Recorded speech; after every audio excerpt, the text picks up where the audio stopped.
Anaximander, from 610 to 546 BC. Anaximander is also from Miletus. He was a mathematician and an astronomer. According to Diogenes Laertius, quote, he was the first to draw on a map the outline of land and sea, and he constructed a globe as well, end quote. He is the first among the Pre-Platonics who leaves behind written works. It is said in the descriptions of him that Anaximander carried himself with an overriding sense of grim seriousness in his words and his gestures. His countenance was always dour. He presented himself as though he were the hero within a truly tragic existence. This kind of personality type appears again and again among the Greek philosophers, and it seems that Anaximander is its prototypical exemplar. A tradition holds that Anaximander learned from Thales, but Nietzsche argues that there were no organized institutions of philosophy at that time, and such claims of lineage are probably not true. We can say, however, that Anaximander continued the work of Thales, likely through an oral tradition. He did this by continuing the same line of inquiry as Thales, namely the question, what exists? That is the central question of all the Pre-Platonics, and Anaximander takes further great strides in this direction. Nietzsche says that he moved at a much faster pace than his fellow philosophers. Quote, Thales shows the need of simplifying the empire of plurality and of reducing it to a mere expansion or disguise of the one single existing quality, water. Anaximander goes beyond him. End quote. Perhaps the most famous utterance of Anaximander, containing the central idea of his philosophy, is this, quote, whence things originated, thither, according to necessity, they must return and perish, for they must pay penalty and be judged for their injustices according to the order of time. End quote. Anaximander's judgment about reality is based on the observation that becoming and passing away seem to be the only perennial fact that obtains in the case of all individual phenomena. All things are transitory. Thales sees the plurality as transformations and rarefactions of one form of matter, an original unity. But Anaximander asks, why do these transformations occur at all? How can being arise and pass away? It should be noted that in Nietzsche's Pre-Platonic lectures, Thales is not considered a main figure, as he lists him here in Philosophy in the Tragic Age of the Greeks. Instead, in his lectures, Nietzsche says that Thales is simply a forerunner to Anaximander, who gives the fuller expression of this idea that there is some fundament of reality, some original form of matter, some original form of being. Thales finds this in water, which is a form of matter that has definite qualities. Anaximander still affords a special position to water as the, quote, semen of the world, end quote, and this is for the reasons that we talked about in the lecture on Thales, and that living things need water to survive. Water inseminates the soil so that plants grow out of it, and so on and so forth. But the further leap which Anaximander takes is to designate the fundamental form of being as something without definite qualities at all. He names it the apeiron, which means the indefinite. It is the origin of all things, which is itself qualityless. Apeiron could be translated many different ways, and we could perhaps elucidate different ways of thinking about it by considering the different ways that the word could be rendered into English. It is unlimited, unconditioned, qualityless, indefinite, undefined. It is that which is prior to all individual definite things, because all that which is defined is delimited. Every thing of which we have experience possesses defining attributes, which designate the thing as individual and differentiate it from everything else. All of these definite, limited, qualified phenomena are also transitory, as mentioned. They are finite, both in their extension as bodies in space, but also in the temporal nature of their existence. And so Anaximander does not suggest another form of matter as the basis of matter, but asks what all of the material things that we encounter have in common. He concludes that they all have limits. His epiphany is that the totality which is prior to them and the cause of them must be some form of being which is unlimited, undefined.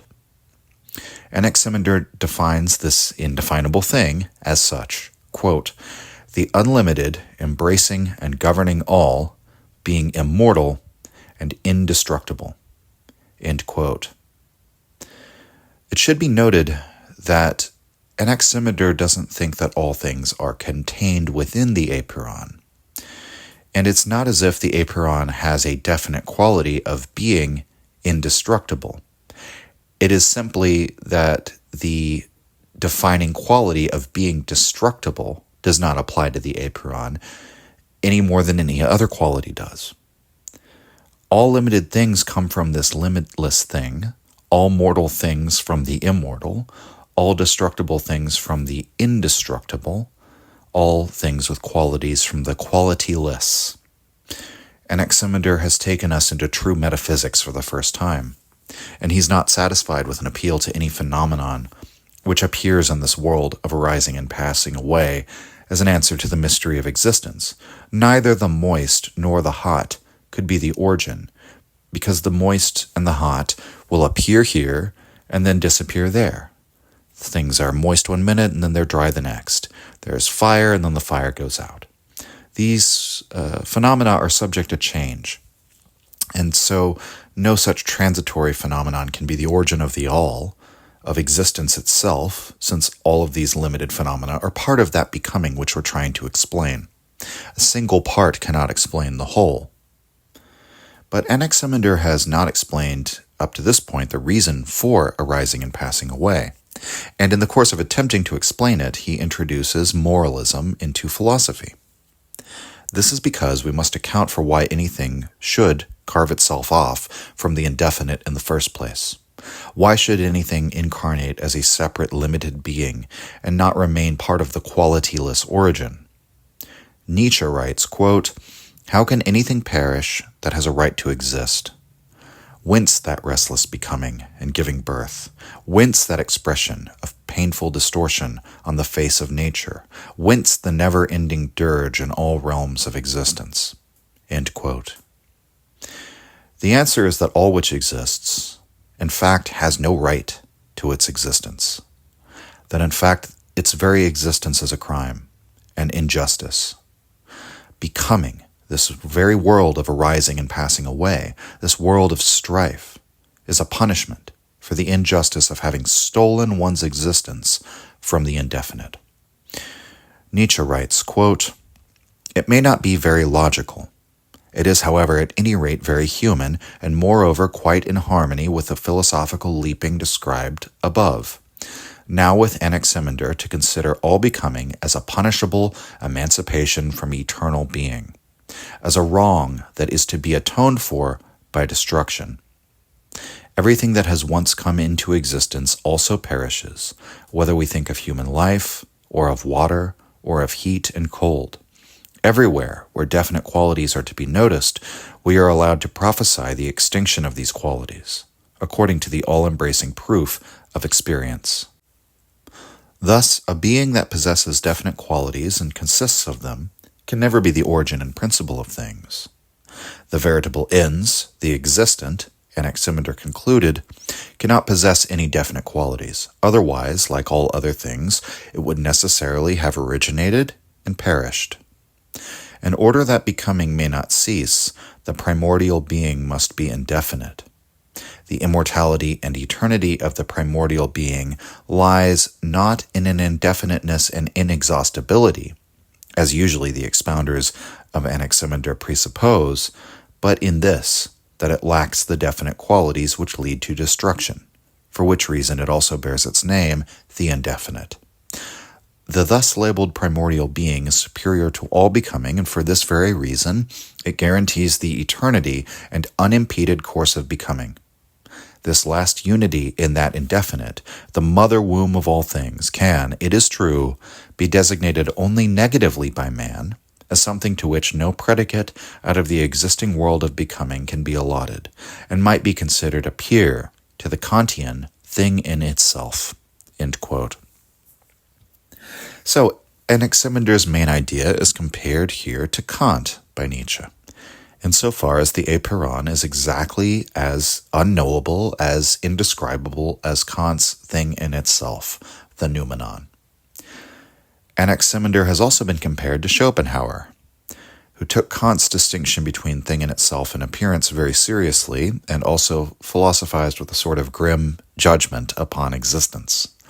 In fact, Schopenhauer comes to many of the same moral conclusions as Anaximander, that the source of all suffering is existence itself, and the negation of one's existence is thus the relief of suffering. For Anaximander, to be absorbed again into the indefinite is the recompense for having transgressed and the rectifying of the injustice against being. Nietzsche describes Anaximander's significance as consisting precisely in this moral narrative about the nature of being. The strife that we experience within becoming, the suffering and conflict and death and loss and tragedy of existence, is because of the crime that we committed against being, which ought to have remained in its natural state, quote unquote, as unmoving, unchanging, immortal, undefined, qualityless. In other words, dead, non-existent, really. I mean, at least beyond any human conception of existence. Life is strife, and this is a consequence of life being stolen from non-life, unlife, that which does not possess the quality or definite aspect of being alive, from the totally undefined, unlimited origin. And so there's a kind of fault to existence itself, or a kind of guilt to existence. Becoming and its suffering is evidence of that guilt, and the persevering, unmoving, immortal nature of the apeiron is evidence of its true being. Nietzsche writes, quote, "Out of this world of injustice, of audacious apostasy from the primordial unity of things, Anaximander flees into a metaphysical castle, leaning out of which he turns his gaze far and wide, in order at last, after a pensive silence, to address to all beings this question: What is your existence worth? And if it is worth nothing, why are you there? By your guilt I observe, you sojourn in this world. You will have to expiate it by death. Look how your earth fades. The seas decrease and dry up. The marine shell on the mountain shows you how much already they have dried up. Fire destroys your world even now. Finally, it will end in smoke and ashes. But again and again, such a world of transitoriness will ever build itself up. Who shall redeem you from the curse of becoming?" End quote. Anaximander, therefore, elaborates on the work of Thales in one sense. He brings into focus the full complexity of the question, what exists, by inquiring after the reason for arising and passing away. In another sense, however, his central idea is entirely different from that of Thales, because there is nothing moralistic in Thales. Anaximander creates the moral interpretation of existence. Arising and passing away is explained through that principle of guilt and the recompense for that guilt. And yet Nietzsche describes a darkness following over the world of Greek philosophy as a result of this pessimistic worldview created by Anaximander. It is the darkness of ignorance falling over the Greek mind, which has further been darkened by Anaximander's dismal view of life as something faulty. For the mind still wonders, quote, "Yet why has not everything that has become perished long ago, since indeed quite an eternity of time has already gone by? Whence the ceaseless current of the river of becoming?" End quote. This question, inquiring after the apparent meaninglessness of existence and yet its eternal continuation, is a terrible one. It brings us almost fully into that pessimistic Schopenhauerian perspective. And yet that world is also rendered inexplicable. Why becoming, if the origin is unchanging being? For all the great leaps of Anaximander, this matter remains obscure from the Anaximandrian perspective. It is at this point that another such single-minded sage comes to the forefront. If you enjoyed the Nietzsche podcast or found it helpful, you can visit us and support the show at patreon.com/untimelyreflections. The link is in the description. Or just share the show with any of your friends that you think might enjoy it or on social media. Thank you for your support.